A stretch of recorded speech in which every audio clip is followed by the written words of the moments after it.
In smo že pri drugem testu.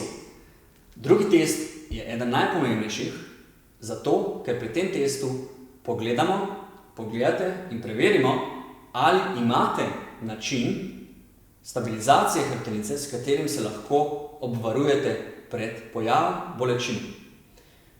Test se imenuje spust na peto.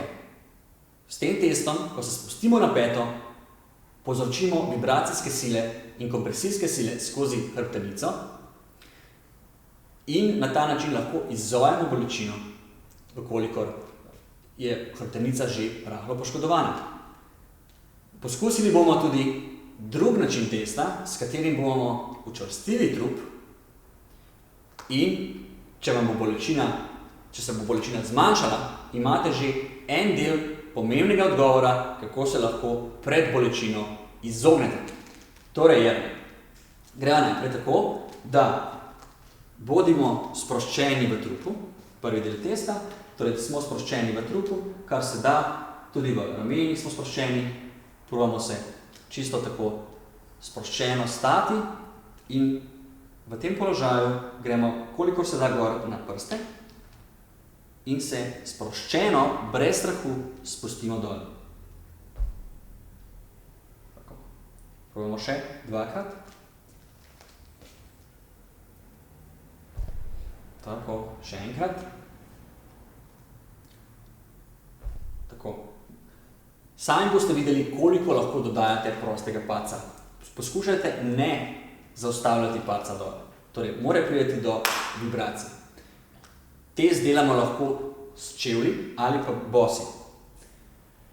Če ne izzovete bolečine v čevljih, jih sezujte in test opravite bosi.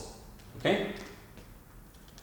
Sedaj pa si zapišite, spet zabeležite, kakšen je občutek pri tem spustu dol, ko začutite vibracije skozi hrbtenico in to primerjate z manevrom, ki ga bomo sedaj uporabili za zaščito hrbtenice. In sicer bomo aktivirali praktično vse mišice v trupu, vendar ne pretiravajte s stiskanjem. Ni cilj neznosno, kolikor se da močno stiskati. Ne, cilj je dobra aktivacija vseh mišic, ki jih imamo v trupu, kajti vse so pomembne za zagotavljanje optimalne stabilizacije.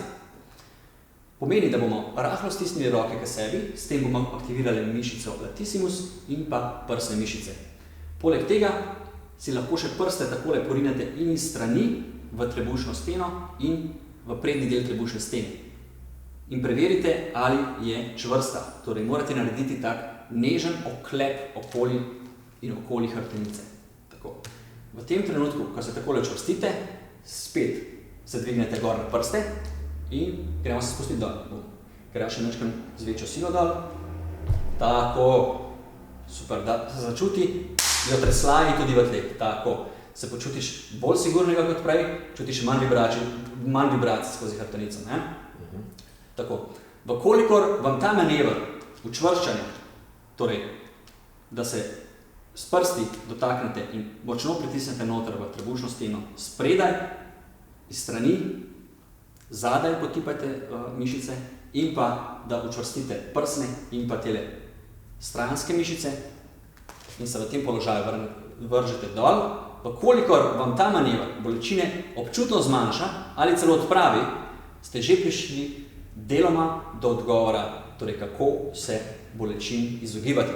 Uporabljajte torej ta manever tudi pri vseh drugih opravilih.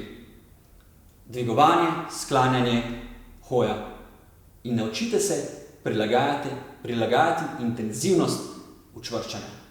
Ne potrebujete izredno močne intenzivnosti učvrščanja, potrebujete pa aktivacijo in pomoč vseh mišic, ki jih imate v trupu za stabilizacijo in obvarovanje vaše hrbtenice.